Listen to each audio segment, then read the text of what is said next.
একজন বিকিপার মানে একজন মধুওয়ালার নাম শুনলে সবাই ভয় পেয়ে যেত। আসলে কেন, কী বা কারণ ছিল তাকে ভয় পাবার, যার কাছে এফবিআই সংস্থাও হার মানে? সেটা জানতে হলে আপনাকে দেখতে হবে পুরো মুভির কাহিনীটি। মুভির নাম দি বিকিপার। মুভির শুরুতে অ্যালোইস পার্কার নামের একজন বৃদ্ধ মহিলাকে দেখতে পায়। তিনি পেশায় ছিলেন একজন শিক্ষক এবং খুবই সহজ সরল একজন মানুষ। আর সে শিক্ষকতার পাশাপাশি এতিমখানার মতো কিছু চ্যারিটি প্রতিষ্ঠানও দেখাশোনা করত। আর তার বাড়িতে থাকে একজন মৌমাছি চাষ করা মধু সংগ্রাহক অ্যাডম ক্লে। তিনি এই বৃদ্ধা বাড়ির আশেপাশেই মৌমাছি পালন করে এবং সেখান থেকে মধু সংগ্রহ করে, মানে যার কাজ হলো মধুর ব্যবসা করা। তো পার্কার আর অ্যাডম মৌমাছি এবং তাদের বিষয়ে কিছু কথাবার্তা বলে এবং অ্যাডম সেখান থেকে যাবার সময় বলে, আপনার বাসা আসার টাইমে আমি আপনার জন্য মধু নিয়ে আসবো। এরপর অ্যাডম গিয়ে মধু সংগ্রহ করতে লেগে পড়ে এবং পার্কার ল্যাপটপে তার কাজ করতে থাকে। পার্কার তার ল্যাপটপ ওপেন করার সাথে সাথে একটা নোটিফিকেশন আসে। সেটাই লেখা ছিল, আপনার ল্যাপটপের সকল ডাটা ডিলিট হয়ে যেতে পারে, সেটা ঠিক করতে আমাদের সাথে যোগাযোগ করুন। আর সেখানে একটা ফোন নাম্বার ছিল। তো পার্কার যেহেতু ছিল খুবই সহজ সরল আর তার প্রযুক্তি বিষয়ে তেমন একটা জ্ঞান ছিল না, তাই সে তার ল্যাপটপের ডেটা ঠিক করতে সে নাম্বারে কল দেয়। আর ওই পাশ থেকে একটা গ্রুপের লোক ফোন ধরে, যারা ছিল একটা স্ক্যামার মানে হ্যাকার গ্রুপ। বিকাশ থেকে নাহিদ বলছে এই টাইপের। তাদের কাজ হলো সহজ সরল লোকদের বোকা বানিয়ে টাকা পয়সা হাতিয়ে নেওয়া। তো সেই গ্রুপের লোকটি বলে, আপনি যদি আপনার ল্যাপটপটি ঠিক করতে চান তাহলে আপনাকে একটা সফটওয়্যার ইনস্টল করতে হবে। তখন পার্কার একটা ওয়েবসাইটে গিয়ে সেই সফটওয়্যারটি ইনস্টল করে, যার ফলে ল্যাপটপের সকল ডকুমেন্ট মানে অ্যাক্সেস সেই স্ক্যামার গ্রুপের কাছে চলে যায়। এবার তারা পার্কারের ব্যাংকের অ্যাকাউন্ট নাম্বার পেয়ে যায় এবং ব্যাংকে তারা $2 মিলিয়ন দেখতে পায়, যেটা বাংলা টাকার প্রায় 24 কোটি টাকার মতো।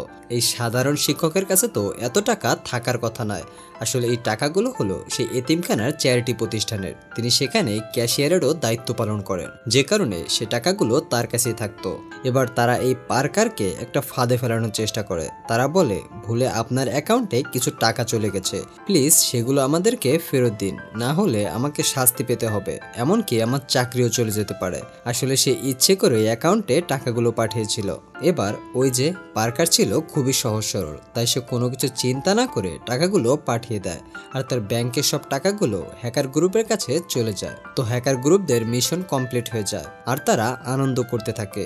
ওইদিকে পার্কার তার ব্যাংকের অ্যাকাউন্ট চেক করে খুবই আপসেট হয়ে পড়ে, কারণ তার অ্যাকাউন্টে এক টাকাও নেই। আর ওই টাকাগুলো যেহেতু চ্যারিটি প্রতিষ্ঠানের, তাই তাকে দিন শেষে টাকাগুলোর হিসাব দিতে হবে। আর তাকে সবাই চোরও ভাবতে পারে, তাই সে কোনো রাস্তা খুঁজে না পেয়ে আত্মহত্যা করে। এরপর রাতের বেলা অ্যাডম মধু নিয়ে আসে পার্কারকে দেওয়ার জন্য। অ্যাডম ঘরে ঢুকে ঘরটা স্যাঁতসেঁতে অন্ধকার দেখতে পায় আর ঘরটা পুরোই অস্বাভাবিক লাগছিল তার কাছে। তাই সে পাশ থেকে একটা ছুরি হাতে নিয়ে সাবধানতা অবলম্বন করে। আর তখনই পিছন থেকে ভেরোনা নামের একটা মেয়ে তাকে বন্দুক তাক করে স্যালেন্ডার করতে বলে। এরপর তারা দুজনেই দেখতে পায় পার্কারের লাশ পড়ে রয়েছে এবং তার মাথা দিয়ে রক্ত পড়ছে। এটা দেখে তারা দুজনেই অনেকটা শকড হয়ে যায়। আসলে ভেরোনা ছিল পার্কারেরই মেয়ে, পেশায় ছিল একজন এফবিআই এজেন্ট। সে তার মায়ের সাথে দেখা করতে বাসায় এসেছিল আর তার মাকে এই অবস্থায় দেখে সে অ্যাডমকে খুনি হিসেবে সন্দেহ করে, কারণ বাসায় এই মুহূর্তে অ্যাডম ছাড়া কেউই ছিল না আর তাকে ছুরি হাতেও পাওয়া গিয়েছিল। অ্যাডম বলে, আমি তার জমিতে মধু চাষ করি আর তাকে মধু দিতে এখানে এসেছিলাম, আমি নির্দোষ। কিন্তু পুলিশ তাকে ধরে নিয়ে যায়, কারণ সব অপরাধীরাই এ কথা বলে। এরপর ভেরোনা সবকিছু রিসার্চ এবং তদন্ত করে দেখে তার মা আত্মহত্যা করেছে আর অ্যাডম সম্পূর্ণ নির্দোষ, তার কথাই সত্যি ছিল। এরপর ভেরোনা অ্যাডমের কাছে এসে ক্ষমা চায় এবং তাকে বাসায় নিয়ে আসে। অ্যাডমও তাকে ক্ষমা করে দেয়, কারণ ওই মুহূর্তে তাকে সন্দেহ করাটাই ছিল স্বাভাবিক। ভেরোনা বলে, তার মায়ের সাথে একটা স্ক্যাম হয়েছে আর তার মায়ের ব্যাংকের সব টাকা একটা স্ক্যামার গ্রুপ মেরে দিয়েছে। তিনি সেটা সহ্য করতে না পেরে আত্মহত্যা করেছেন। তার মায়ের মৃত্যুর জন্য সেই স্ক্যামার গ্রুপটাই দায়ী। তারা এরকম অনেক মানুষের সাথেই করেছে আর আমি তাদের সবাইকে গ্রেপ্তার করব। অ্যাডম বলে, আমি আমার কাজে ফিরে যেতে চাই এবং সে তার কাজে ফিরে যায়। কিছু সময় পর অ্যাডম একটা এজেন্ট গ্রুপের কাছে কল করে আর তাদেরকে সেই স্ক্যামের ঘটনাগুলো খুলে বলে এবং সেই গ্রুপের নামটা জানতে চায়। আসলে অ্যাডম যাদেরকে কল করেছে সে সেই গ্রুপেই কাজ করত, কিন্তু বর্তমানে অ্যাডম ওই গ্রুপ থেকে বের হয়ে সাধারণভাবেই বসবাস করছে। অ্যাডম তার পরের দিনই সে হ্যাকারদের গ্রুপের ঠিকানা পেয়ে যায়, যেটার নাম হলো ইউনাইটেড ডেটা গ্রুপ, আর সরাসরি তাদের অফিসে চলে যায়। তার হাতে ছিল 2টা ড্রাম আর অফিসটা ছিল পুরোপুরি সিকিউরিটির ভিতরে। এর ভিতরে কি হতো সেটা কেউই জানতো না।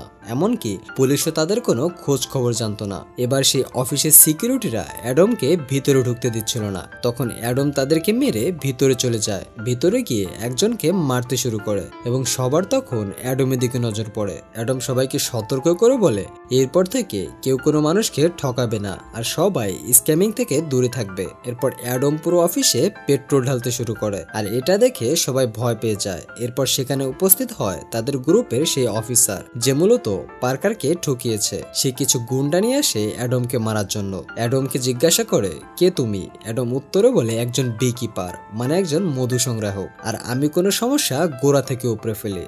এরপর অ্যাডম তাদেরকে তুলোধনো করে সেখানে একটা বোমা সেট করে বাইরে বেরিয়ে আসে আর এরপর পুরো অফিসটাকে উড়িয়ে দেয়, মানে অফিসটা পুরোপুরি ধ্বংস হয়ে যায়। এরপর অফিসার তাদের হেড ডিরেক্টকে কল করে যে কেউ একজন এসে পুরো অফিসটা শেষ করে দিয়েছে। তিনি বলেন এসব সাধারণ কাজে আমাকে ডাকবে না, তুমি সর্বশেষ সবচেয়ে বড় স্ক্যাম করেছো কার সাথে তার বাড়িতে খোঁজ করো, সম্ভবত সেই কোনো লোক দিয়ে এই কাজটা করেছে আর তাকে শেষ করে দাও। তো তার পরের দিনই স্ক্যামার অফিসার কিছু সাঙ্গপাঙ্গ নিয়ে পার্কারের বাড়িতে যায় খোঁজ করতে আর সেখানেই অ্যাডমকে দেখতে পায় আর তাকে ফলো করতে গিয়ে মৌমাছি খামারগুলো দেখতে পায়, সেটা গুলি করে তছনছ করে গুড়িয়ে দেয়। এরপর অ্যাডমকে ধরতে তার কারখানা চলে যায় আর সেখানে মধুর বোতলগুলো ভেঙে ফেলে, কিন্তু তারা যে কার সর্বনাশ করতে এসেছে সেটা তারা বুঝতে পারেনি। এরপর অ্যাডম তাদের এক একজনকে ধরছিল আর এক একজনকে মারছিল, খুবই বাজেভাবে তাদের সবাইকে মারে। এরপর সে অফিসার ভয় পেয়ে অ্যাডমকে গুলি করতে চায়, কিন্তু অ্যাডম তাকে ধরে তার ডান হাতের আঙ্গুল কেটে নেয়। এরপর বাইরে এসে ওর বস ডিরেক্টকে কল করতে বলে। অফিসার তার বস ডিরেক্টকে বলে আমাদের সবাইকে মেরে ফেলেছে আর আমার আঙ্গুলও কেটে ফেলেছে।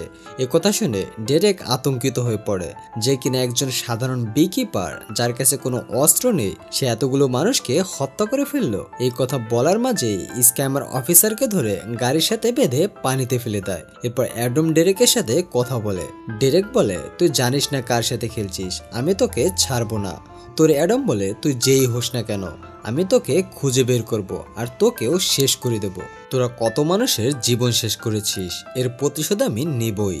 এরপর ভেরোনা তার টিম নিয়ে সে ইউনাইটেড ডেটা গ্রুপের খবর পেয়ে সেখানে চলে যায় আর তদন্ত করতে শুরু করে এবং এই গ্রুপের নামে অনেক স্ক্যামিং এর অভিযোগ জমা ছিল তাদের পুলিশ বক্সে, কিন্তু তারা তাদেরকে খুঁজে পায়নি আর তাদের বিরুদ্ধে তেমন কোনো অভিযোগ বা প্রমাণ না থাকার কারণে কিছু করতেও পারছিল না। একটা লোকের মাধ্যমে জানতে পারে যে এই ঘটনাটি ঘটিয়েছে সে ছিল লম্বা মোটা তাজা এবং তার মাথায় চুল ছিল না। আর এই ঘটনার আগামাথা বোঝার আগেই জানতে পারে ভেরোনা মায়ের বাড়িতে কেউ অ্যাটাক করেছিল। ভেরোনা সেখানে গিয়ে ইউনাইটেড ডেটা গ্রুপের এক কর্মচারীর কার্ড খুঁজে পায়। তো ভেরোনা বুঝতে পারে এই গ্রুপের লোকেরাই হয়তো তার মাকে ফাঁসিয়েছিল। আর যেহেতু অ্যাডমের মধুর কারখানাও অ্যাটাক করেছিল আর ওই অফিসের লোকের বর্ণনার সাথে অ্যাডমেরও মিল পাওয়া যায়, তার মানে তার মায়ের প্রতিশোধের জন্য অ্যাডমই এদেরকে মেরেছে আর তাদের বিল্ডিংটাও সেই উড়িয়ে দিয়েছে। এরপর তারা আবার খবর পায় নদীতে স্ক্যামার অফিসারের লাশ পাওয়া গিয়েছে, মানে সবকিছুই খুবই দ্রুত ঘটতেছিল। তারা কোথায় তদন্ত করবে সেটাই বুঝতে পারছিল না, পুরোই হজবরল বেঁধে গিয়েছিল।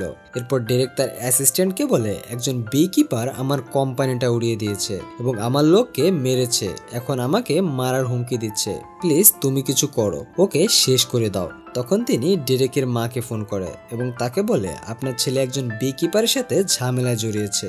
তখন তিনি বলেন যেভাবেই হোক তুমি এটা ঠিক করো, আর সে কিন্তু আমার ছেলে, এটা তোমার মনে রাখতে হবে। এবার সে অ্যাসিস্ট্যান্ট সিআইএর এক এজেন্টকে কল করে যাদের কাজ হলো টাকার বিনিময়ে কাজ করা। অ্যাসিস্ট্যান্ট তাদেরকে জানায় একজন বিকিপারকে মারতে হবে। এবার সেই সিআইএর এজেন্ট বলে বিকিপারকে মারা প্রায় অসম্ভব, তারা খুবই শক্তিশালী। আসলে বিকিপার ছিল একটি সংগঠন যারা খুবই শক্তিশালী আর এক সময় এই সংগঠনের সদস্য ছিল অ্যাডম। সিআইএর এজেন্ট জানায় আমি আমার বেস্ট কিলারকে পাঠাবো তাকে মারার জন্য। এবার তার কথা মতো বেস্ট কিলারকে পাঠানো হয় অ্যাডমকে মারার জন্য। অ্যাডম সে সময় একটা পাম্প থেকে তেল নিচ্ছিল আর পেছন থেকে সেই কিলার তার গাড়িতে ধাক্কা মারে। এরপর তারা দুজন ফাইটিং শুরু করে দেয়, অ্যাডম তাকে মেরে তুলোধুনো করে দেয়। এবার কিলার অ্যাডমের সাথে না পেরে বন্দুক দিয়ে এলো পাতারে গুলি ছুটতে থাকে। অ্যাডম সেগুলো সেভ করে একটা মধুর বোতল ছুঁড়ে মারে তার দিকে, ফলে তার পুরো শরীরটা মধুতে মেখে যায়। এরপর তার শরীরে আগুন ধরিয়ে দেয়, মানে এটার মাধ্যমে বোঝা যায় যে মধুটা আসলে খাঁটি ছিল।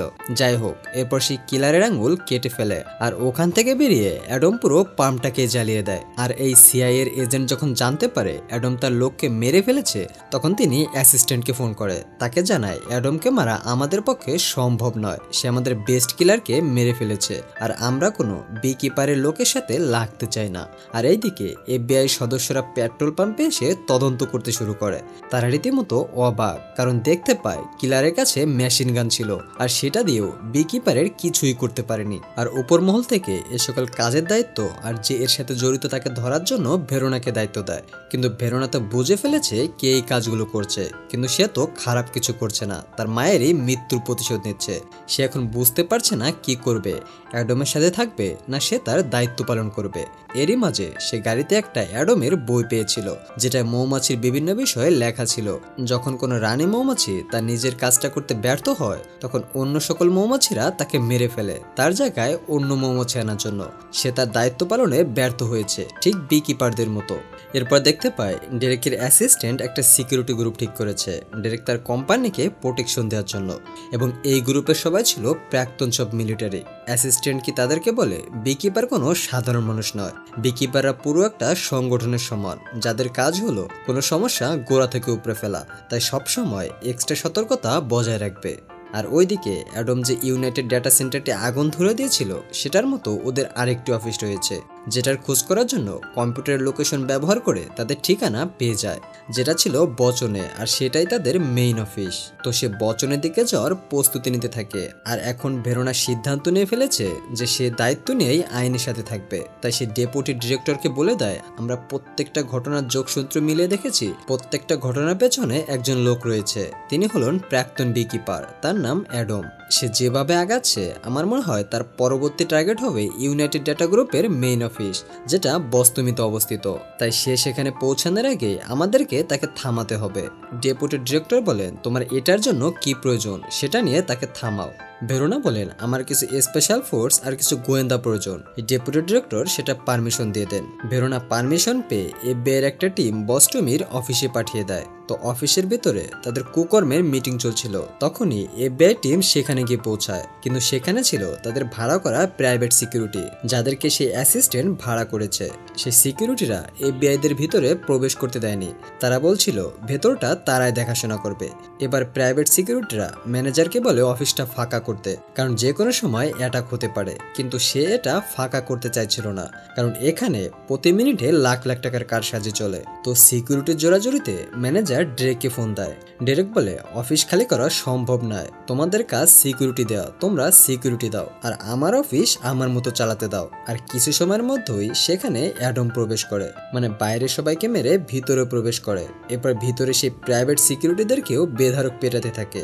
সবাইকে মারার পর সে ম্যানেজারকে ধরে, যে এত সময় অফিস বন্ধ করতে চাইছিল না, তার কাছে ডেরেকের ঠিকানা জানতে চায়। ম্যানেজার প্রথমে কিছু বলতে না চাইলেও কয়েকটা ভিটামিন মায়ের খেয়ে সে ঠিকানা বলে দেয়। ততক্ষণে ভেরোনা তার টিম নিয়ে সেখানে চলে এসেছে। সে এসে দেখে বিকিপার অলরেডি সবাইকে মেরে কুপকাত করে ফেলেছে।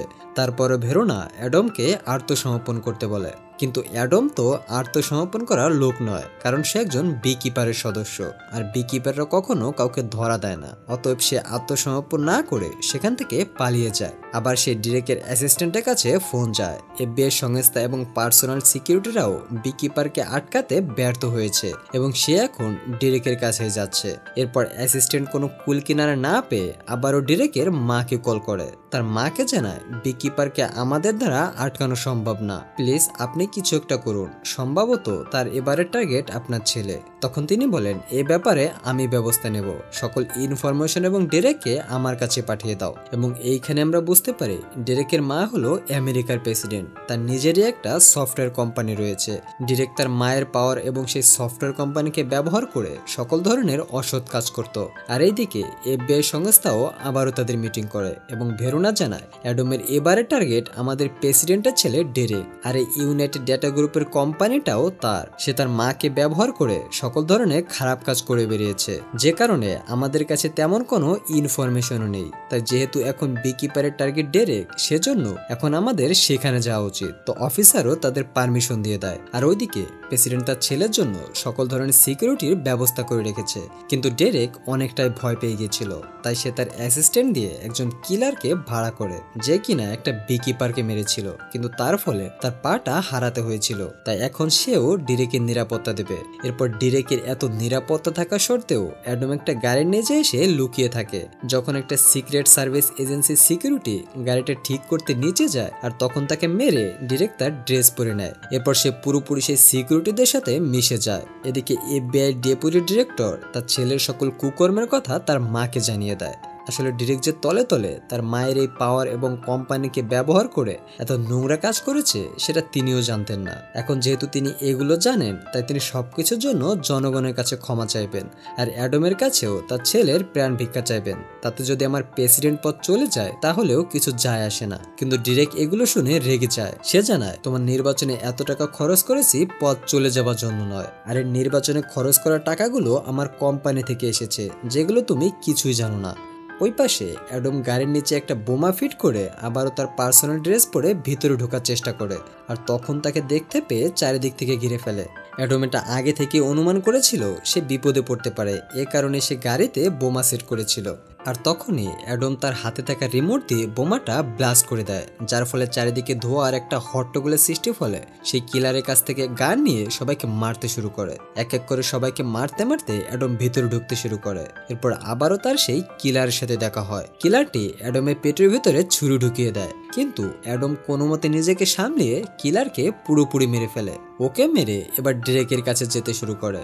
ভেরোনা পরিস্থিতি আন্দাজ করে সেও উপরে উঠতে থাকে, আর ডিরেক গোলাগুলির শব্দ শুনে সে একটা বন্দুক বের করে তার মূল চেহারা দেখাতে শুরু করে। সে এফবিআই ডেপুটি ডিরেক্টরকে গুলি করে মেরে ফেলে।